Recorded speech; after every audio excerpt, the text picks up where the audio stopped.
Mais Lily, qu'est-ce que tu fais? Non, mais toi aussi tu ferais des trous dans tes ceintures si tu comprenais que... Ces deux vêtements-ci ont un point commun, je les veux, mais je n'ai pas l'argent pour les acheter, donc on va les faire. Assez simple, il vous faut une vieille ceinture, un vieux t-shirt, ce petit kit Amazon qui contient tout ce qu'il faut, et ces piercings. Ces ustensiles-ci fonctionnent bien, c'est juste qu'ils prennent un peu plus de temps. Donc moi personnellement j'ai ça et ça à la maison qui font la même chose mais de manière plus efficace, donc je vais utiliser ceux-ci. Du coup je vais aller faire sur tout un côté trou pour mettre les œillets et de l'autre côté je vais mettre les piercings. Je vais quand même laisser un peu d'espace ici parce que c'est où la ceinture revient. Moi, je fais ces ceintures à l'occasion des 15 ans du Bruxelles Retail Market. Ça aura lieu ce dimanche 7 septembre au Hall Saint-Géry. Donc, si tu les trouves canon mais que t'as pas envie de les faire toi-même, n'hésite pas à venir les retrouver là-bas. Je vais passer au piercing.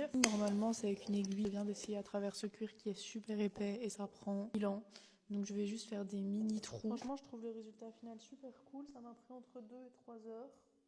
Je trouve que ça en vaut la peine. C'est parti pour refaire la même chose sur le col du t-shirt. J'ai fort galéré parce qu'au début, comme vous voyez là, je faisais des trous aussi gros que sur les ceintures alors qu'il faut les faire beaucoup plus petits. Les piercings ici, j'ai tout simplement forcé pour les faire passer en faisant 2 trous à chaque fois pour qu'ils ressortent bien.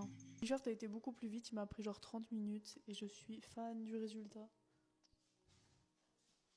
Je porte aussi la ceinture, que les deux sont super cool et ça leur donne vraiment une nouvelle vie.